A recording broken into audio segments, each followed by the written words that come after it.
moves as one entity, and that Northern Ireland is not precluded from alignment with its biggest market, mainland GB. Well, I can say to the honourable gentleman, we are absolutely determined to make sure that we deliver the protocol, and we do that in a way that ensures, we have said, that we live on our word, which is that Northern Ireland will have unfettered access to Great Britain, is part of the United Kingdom economy, part of the United Kingdom Customs Union, and benefit from our trade deals around the world. Well, I'd like to just order. I'd just like to make a very short statement. Those watching our proceedings will have noticed that our attendance today is significantly below the normal numbers.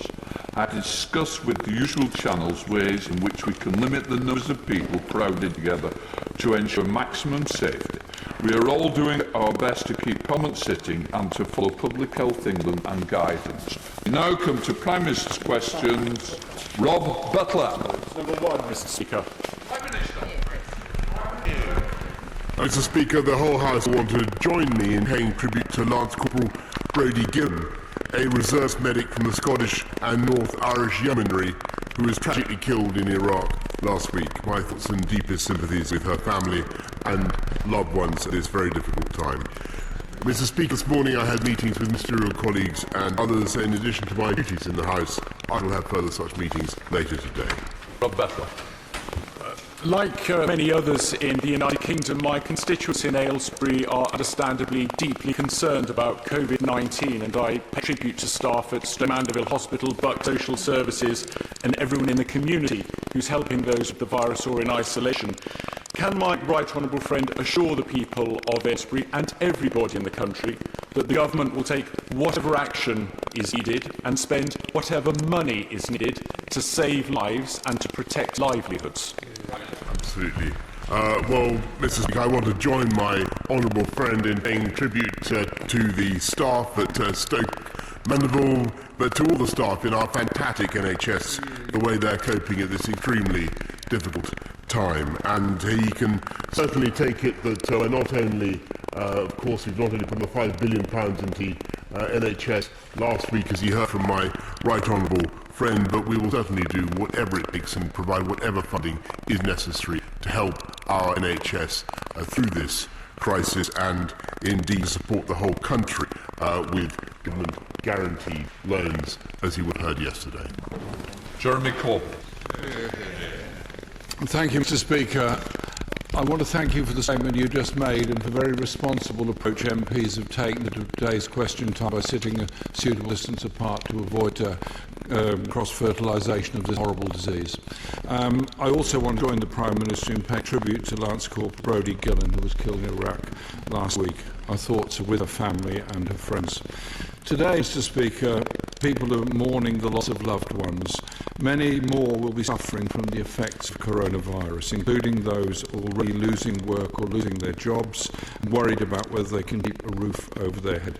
Our greatest thanks must go to the frontline medical and public health staff who are fighting to combat the spread of the disease, and to the public servants post-combat the spread of the disease, and to the public service, postal workers in particular, who have given such sacrifices today, and cleaners who are providing vital support. We must also thank those working round the clock to make sure our shops and warehouses are stocked with the essential food supplies that everybody needs. We on these benches will do our duty to hold the government to account. Together we need to ensure that the most effective action is taken to protect people, and it's in that spirit that I ask questions of the Prime Minister today. Every member of the public will make sacrifices in the effort to stop the spread of coronavirus, but those on low pay, self-employed workers and small business owners are understandably worried. Sue wrote to me this week. Her family is in isolation and says the current £94.25 per week statutory sick pay is not enough to pay for the food shopping. Can the Prime Minister do what the Chancellor repeatedly refused to do yesterday and pledge to increase statutory sick pay to European levels? Prime Minister. Well, I want to thank the right honourable gentleman for the way in which the opposition has been approaching this issue generally, and for the cooperation that has so far taken place between our front benches in this matter, because it is as he rightly says, this is a national emergency, and we're asking the public to do things, to take actions in a way that is really unprecedented for a government in peacetime, and perhaps even unprecedented in the last century. So, to come to his question, it is only right that when we are asking people to take action to isolate themselves if they have the disease or a member of the household has the disease, if we're asking the public to take steps which jeopardize businesses, cause people to risk losing their jobs, it's absolutely right. Whatever their circumstances, we should ensure that workers get the support that they need. So in addition to the package of business support that my right honourable friend, the Chancellor, outlined yesterday, we will be working with the unions, working with colleagues across the House. We will be bringing forward further measures to support workers of all kinds throughout this crisis. Corbyn. The UK sick pay levels lag far behind those of European counterparts. The Scandinavian countries are giving many of them 100% of wages during this crisis. And I hope that when the Prime Minister brings forward proposals on this, they do reflect the reality of people's lives. You cannot feed a family on 90-odd quid a week. And those people, therefore, are putting everybody at risk because they have to go out to work in order to put food on the table. And claim statutory sick pay, workers need to prove they earn a minimum of £118 per week. So I hope when the Prime Minister brings forward proposals, he will give confidence to the millions of people who work on low-income jobs, are in insecure work or self-employed, and commit to extending a very much enhanced statutory sick pay to all workers. Yes.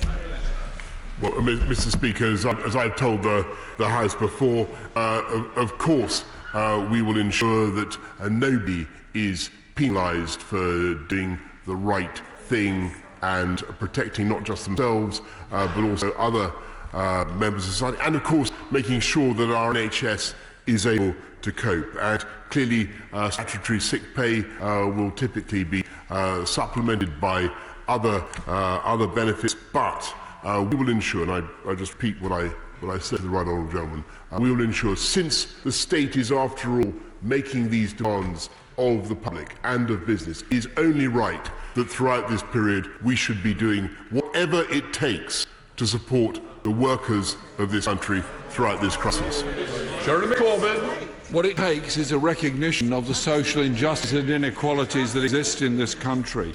And I hope that when the Prime Minister makes the proposals on statutory sick pay levels, that will be recognised. A quarter of the people that are most crucial to support us in this crisis, social care staff, and almost half of home care workers, are on 0 hours contracts, so therefore automatically not entitled to sick pay. By not extending statutory sick pay to all workers, the government is forcing social care staff, and they're the people that could unwittingly be transmitting the disease amongst the most vulnerable in our community, to choose between health and their own hardship. Yesterday, the Chancellor, unfortunately, offered nothing to 20 million people living in rented homes, including 3 million households with children. They're worried sick that they can't pay their rent if they get ill, lose pay, or feel they need to self-isolate. It is in the interest of the public health, of the health of all of us, that people don't feel forced to go to work in order to avoid eviction when they know themselves they may be spreading this terrible disease. So will the Prime Minister now confirm that the government's emergency legislation will protect private renters from eviction? Well, Mr. Speaker, I can indeed confirm that. I mean, he's making a series of very powerful points, and I can indeed confirm that we will be bringing forward legislation to protect private renters from eviction. That is one thing we'll do. But it's also important, as we legislate, that we do not simply pass on the problem. So we'll also be taking steps to protect other actors in the economy.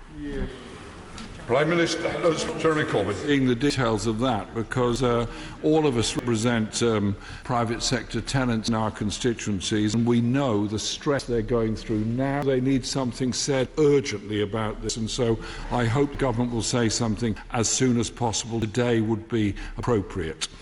NHS staff and those working in the care sector are, Mr. Speaker, on the front line of caring for patients suffering from coronavirus.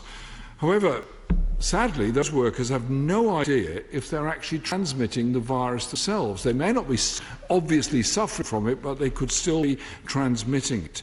And if they're ill or not, and when they return to work on the front line, what effect it will have. So can the Prime Minister please explain why the government isn't prioritising the testing of all healthcare staff, both those in the NHS and those doing such a vital job in the care sector? Well, Mr. Speaker, in fact, we are prioritising testing of NHS staff for the obvious reason that we want them to be able to look after everybody else with confidence that they're not transmitting the disease. And this country is actually far ahead of many other comparable countries in testing huge numbers of people. We're increasing our tests from 5,000 to 10,000 a day, and it may be of interest to the House to know that we are getting much closer, Mr. Speaker, to having a generally available test which will determine whether or not you have had the disease, and that will truly be of huge benefit to this country in tackling the outbreak. Jeremy Corbyn. The World Health Organization said test, test, test. And we should be testing, I believe, on an industrial scale. When I met the Prime Minister on Monday evening, he assured me that there were 10,000 tests per day going on. That's better than none, obviously, but it is nowhere near even the number of people working in the NHS and the care sector. It is a massive undertaking, and I wish there was a greater sense of urgency from the government in getting this testing available for all staff. NHS staff are obviously on the front line, and many are scared because the guidance that has been changed to say they do not need to wear full protective equipment when caring for patients. A senior doctor has said, and I quote, "The rest of the world is providing staff with full protective gear and we're restricting it." And this is a doctor saying, "I'm scared." We shouldn't be scaring doctors and nurses. Is there a policy for them to have full protective equipment or not? Because I believe it could be the case. Thank you, Mr. Speaker. We'll just talk quickly on testing, just to reassure him, moving up to 25,000 a day. And on PPE equipment for NHS staff, he's absolutely right to raise this, and this is of huge concern, obviously, to everyone, that our NHS staff should feel that they're able to interact with patients with perfect security and protection. So there is a massive effort going on, comparable to the effort to build enough ventilators to ensure that we have adequate supply of PPE equipment, not just now, but throughout the outbreak. Jeremy Corbyn. Mr. Speaker, generations to come will look back on this moment and they will judge us on the actions that we take now. Our response must be bold and it must be decisive. The market cannot deliver what is needed. Only collective public action led by government can protect our people and our society.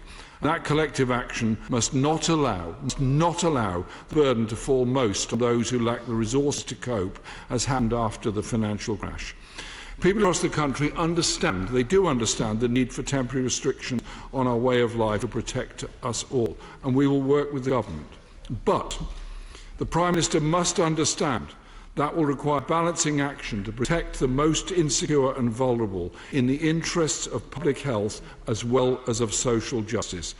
The health of us all depends on the health of the most vulnerable. So I ask the Prime Minister, will he step up now and not tomorrow and give support to those vulnerable people who live on the margins of our society, are vulnerable themselves and make us all vulnerable, and give them the support and the assurance that they desperately are searching for today? Indeed, I can, Mr. Speaker, and that's why we've announced another 500 million to go straight into councils to help them immediately with the need of the poorest and most vulnerable. That's why we've announced immediate cash injections into business to help them through unquestionably a very, very difficult time. That's why we will be bringing forward further measures to ensure that every worker receives support throughout this difficult period. Because no doubt, Mr. Speaker, we are asking, he's right to draw attention to the unprecedented nature of this crisis. We are asking the public to do quite extraordinary things. And we're asking business to shoulder quite extraordinary burdens. But the more effectively we can work together to comply with the very best scientific advice, which is what has actuated this government throughout the crisis, which is what has guided this government throughout the crisis, the better our chances of relieving the burden on the NHS, the more lives we will save, the more suffering we will avoid, and the quicker we will get through it. And be in no doubt that this is, and the Right Honourable Gentleman is absolutely right, this is an enormous challenge for this country. But I think the people of this country understand what they need to beat it. And they also, I think, understand that we will beat it and that we will beat it together. Yeah. Brendan Clark-Smith. Thank you, Mr. Speaker. In November, the Prime Minister and the Secretary of State for Health and Social Care came to visit us at Bassett Law Hospital in Worksop to see the excellent work done by our local NHS. And we were delighted to hear of a £14.9 million investment in upgrading our accident and emergency department. Would the Prime Minister please update us on the progress of this, and would he and the Secretary of State accept an invitation to see the work once it is completed? Mr. Speaker, well, I congratulate my honourable friend on what he's doing for Bassett Law Hospital. Actually, I remember going to talk to the wonderful doctors and staff at Bassett Law, and they explained in great detail their fascinating plan for improving service for their patients, and I am absolutely determined to support him and them in their ambitions. That's why we've put £15 million already into expanding emergency care capacity in Bassett Law, and my right honourable, the Health Secretary, is working, I know, intimately with Bassett Law to take forward the whole project. Ian Black. Yeah. Thank you, Mr. Speaker. Can I associate myself with the remarks of the Prime Minister on the killing of Lance Corporal Brodie Gillen? Mr. Speaker, this is an unprecedented emergency, and it requires an unprecedented response. I welcome the fact that parties across this House and governments across these islands have worked together as we attempt to protect all our peoples. It is the right approach, and it is the very least the public expect and deserve from us. Yesterday, the Chancellor announced a £330 billion financial package for business. Today, the UK Government needs to announce a financial package for people. Members from 6 parties across this House have now expressed support for a temporary universal basic income to help everyone, especially freelancers, renters and the self-employed. Using the current tax system, will the Prime Minister stand up today and give a commitment to provide people with the security of a universal basic income?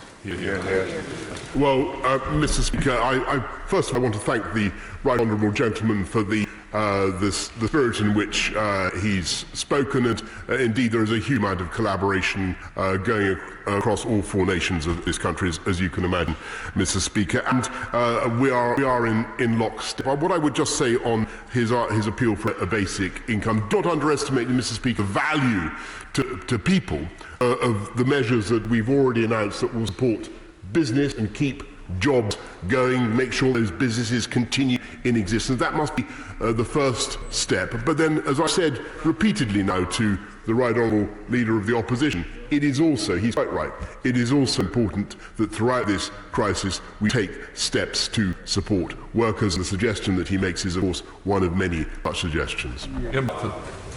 Can I thank the Prime Minister for his answer? There's a willingness from all of us to work together as we go through this crisis. But, Mr. Speaker, thousands of people are already losing jobs. It's happening today. Millions will face the same threat. They need reassurance and support, and they need it today. They need income guarantee.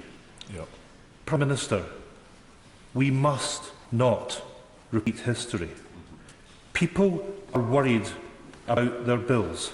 They are worried about keeping a roof over their head.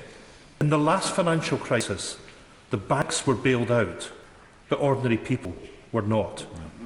Prime Minister, you have it within your power to protect people's incomes and provide them with peace of mind.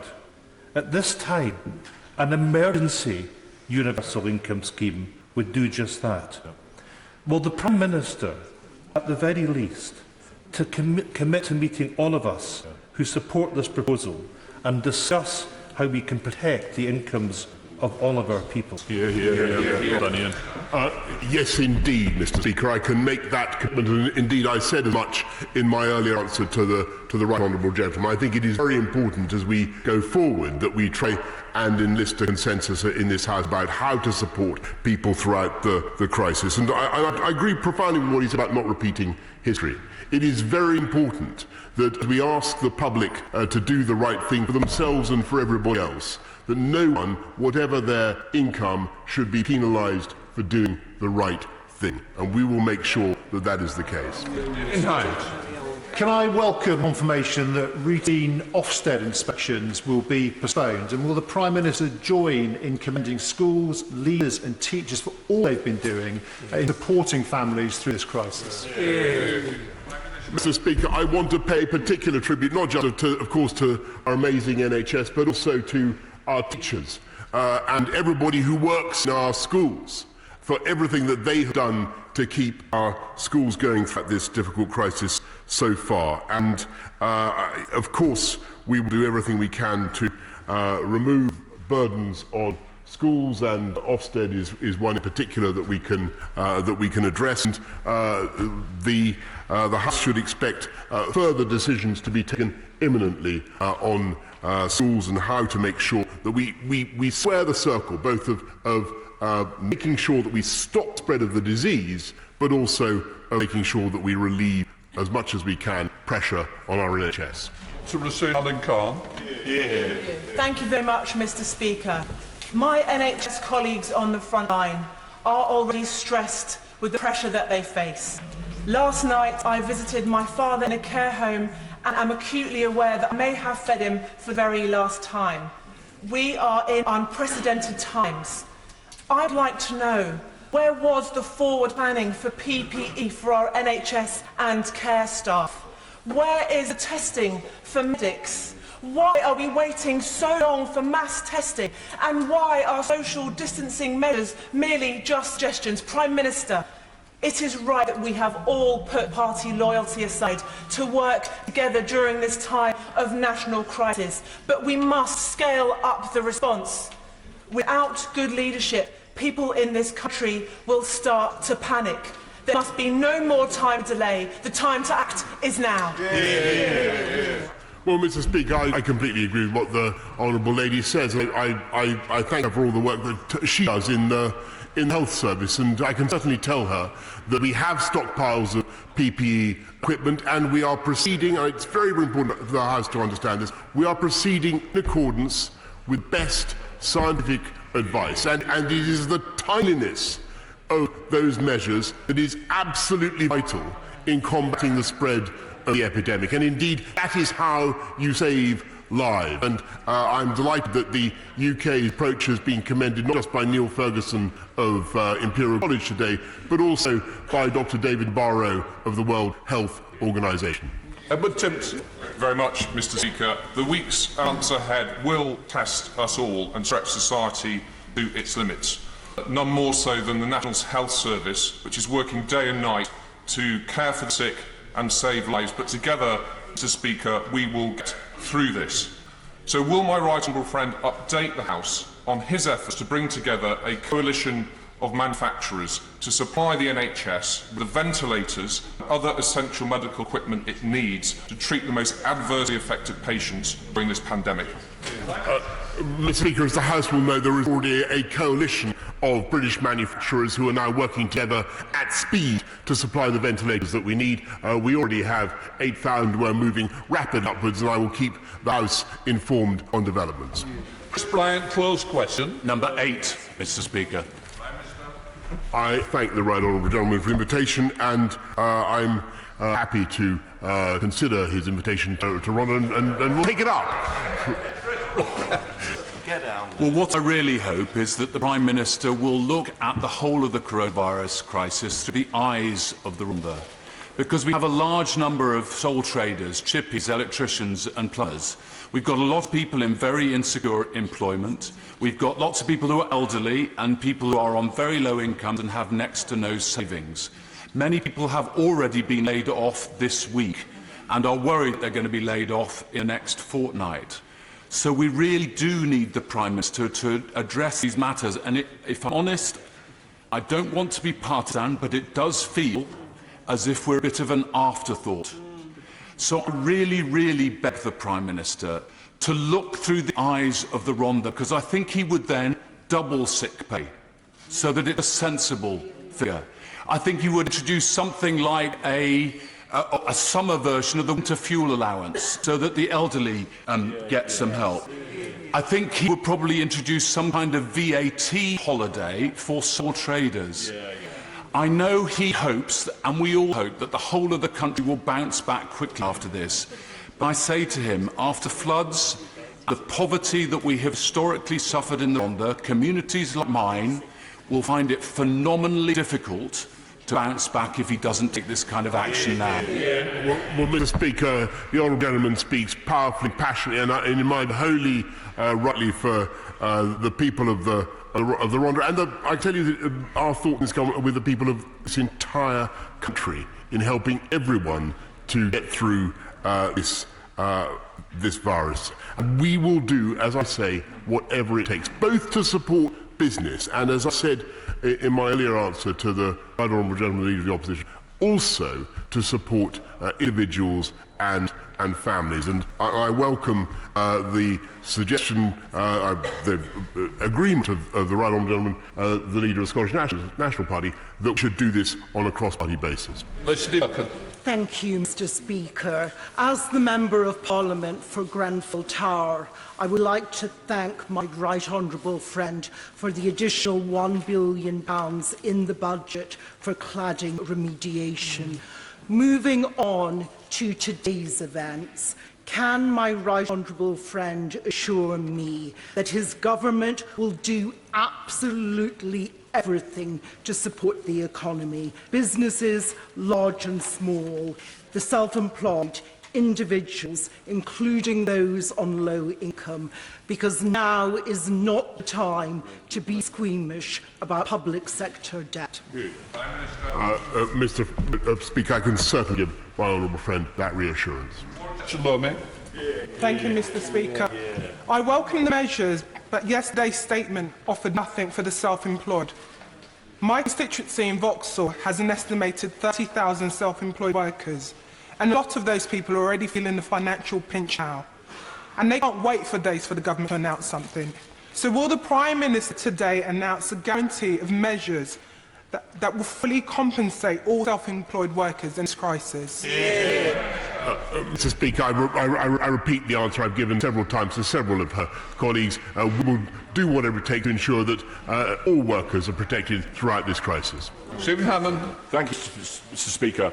I'd like to, like so many colleagues, extend my thanks to the NHS and all the frontline staff, but also offer my thanks to him, the Chancellor and the Health Secretary for their leadership in this crisis. I think it's warmly welcomed by many in my constituency. The news from the major food retailers this morning was welcome, but many over 70s, vulnerable and self-isolating, were concerned that they will still have problems about access to food and to medicines throughout the period. Could he confirm what the government is doing to ensure that all retailers and pharmacists are going to prioritise these groups throughout the whole of this virus crisis?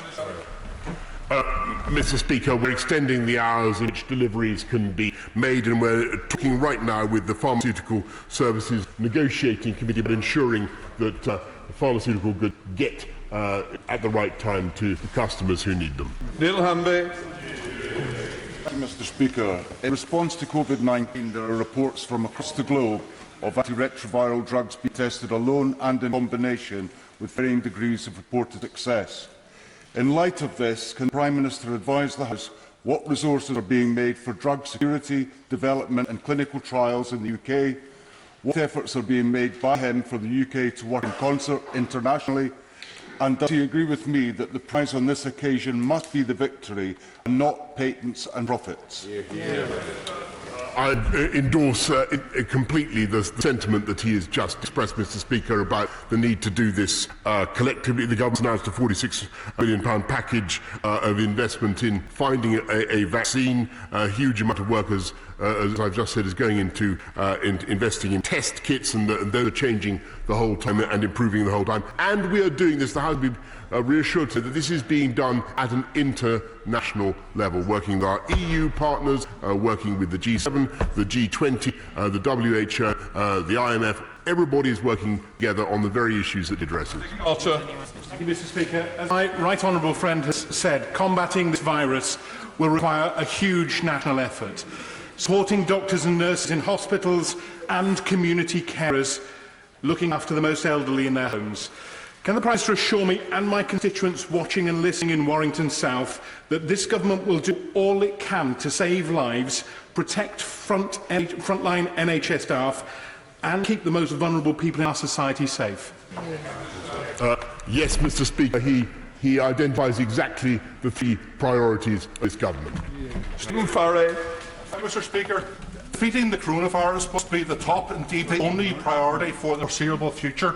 There's already huge anxiety across the UK. Businesses are facing unprecedented challenge and uncertainty. So regardless of leave or remain, how quickly will the Prime Minister recognise the inevitable and seek at least a one-year extension to the Brexit implementation process?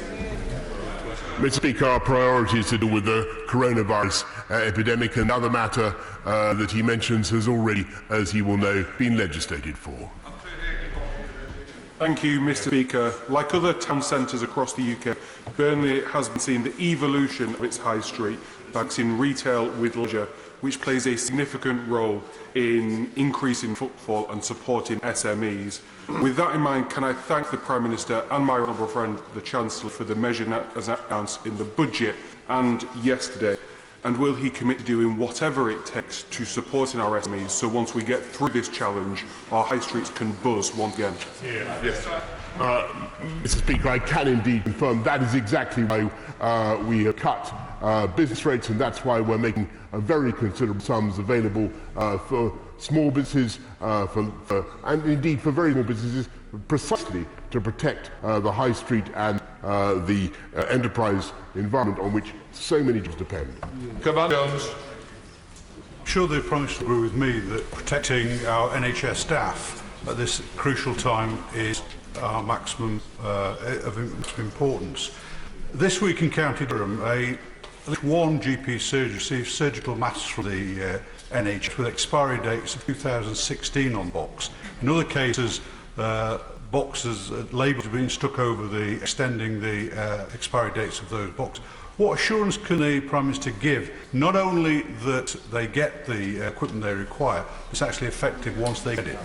Mr. Speaker, to the best of my knowledge, all the equipment we're sending out is a correct standard. I'm happy to look at the case that he mentions, and as I said earlier to the House, we currently have stockpiles of PPE, but are making huge efforts to make sure we have enough for the outbreak ahead. Sarah Dines. The Chancellor yesterday unveiled a wide range of measures to tackle coronavirus. Does my right honourable friend agree with me that it's vital we do whatever we can to get through this as a country? Mr. Speaker, I wholly endorse what my honourable friend has said. We will do whatever it takes and we will beat it together. Apart from rent arrears, eviction from a private tenancy, a Section 21 no-fault eviction is the biggest reason for homelessness. On Friday, I met a 77-year-old woman who'd lived in her home for 15 years. I met a couple caring for a sister with Down syndrome, both due for eviction today. Can I ask the Prime Minister to ask the courts to stop Section 21 evictions, take the pressure off hard-pressed councils and these really worried families? Mr. Speaker, she is absolutely right to raise this, and that's why I said what I did to the right honourable gentleman, and we will indeed be bringing forward legislation to address the point that she raises. Bacon. Mr. Speaker, in my constituency of Orpington, we enlisted the support of the voluntary sector providers to join the Council in providing support to the most vulnerable residents in combating the coronavirus. Can the Prime Minister confirm that local authorities like mine in Bromley, who are at the forefront of this, will begin clear guidance in respect to safeguarding and DBS checks of volunteers, as this will allow us to deploy more volunteers when and if need arises?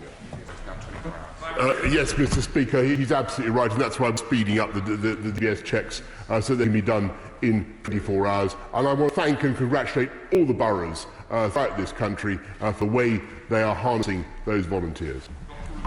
The Prime Minister talked about supporting families, so can I ask him to show his solidarity for those households headed up by a single breadwinner with dependent children? Today is Day of the Single Parent Family. It was initiated by Ronald Reagan in 1984. Can I ask him to join the Right Honourable Member for Romsey and Southampton North, she's my friend in this, on the steps of Old Palace Yard immediately after this PMQ, to show that old or young, rich or poor, big or small, all families matter?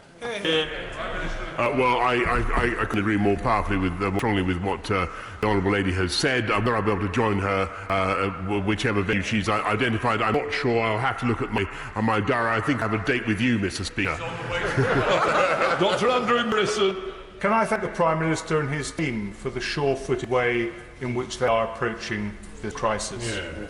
Given what's unfolding in northern Italy and the very real prospect of our brilliant NHS staff being overwhelmed in a matter of weeks, what age and comorbidity criteria are being drafted that will govern access to intensive care and to ventilators? Well, Mr. Speaker, he raises a very important point, but this is one that is not unknown to the medical profession, and we will be relying on the clinical decisions of those medical professionals. Thank you, Mr. Speaker. On the matter of whatever it takes more than three-word slogans. Yes. Is what I say to the Prime Minister. And in this case, it actually takes a bit of war socialism. We need to get money into the pockets of the workers. Has he seen EM 302, which I've proposed, about bringing a temporary universal basic income to support workers and get money where it's actually needed? Exactly. I hear the Honourable Gentleman loud and clear. He's echoing a point that was already made by the leader of the SNP, and of course that is one of the ideas that will certainly be considered. Theresa May. Thank you, Mr. Speaker. My right honourable friend is rightly engrossed day to day in dealing with the developments of COVID-19, but I'd like to ask him to cast his mind a little further forward. The Chief Scientific Advisor and the Chief Medical Officer have been clear that the best solution for this is a vaccine. But the Chief Scientific Advisor has said that that could be as much as a year away. I believe he's also suggested that until that vaccine is available, it may be difficult to ease restrictions successfully. Does my right honourable friend agree with that analysis? And if so, what does a sensible exit strategy look like? Mr. Speaker, the objective of the government and the objective of our scientific advisors is to depress the peak of the epidemic, to make sure that we get through it, so that we come out on the other side, and that we do that as fast as possible. I'm going to give and that's why we're taking all the measures that we've announced. That's why we've announced the package of business support that we have. I'm not going to give a timescale on it, but that is the strategy, and I'm absolutely certain that it will succeed. Right, we come to presentation of Bill, Secretary Robert General. I'll take them after this. Okay. Minister Tunnell. Non-domestic rating public laboratories bill. Second reading what day? Tomorrow. Tomorrow. Presentation of Secretary Ben Wallace. Overseas operations service personnel and veterans bill. Second reading what day? Tomorrow. Tomorrow. We now come to presentation of Bill Leyland. Vagrancy Repeal Bill. Second reading what day?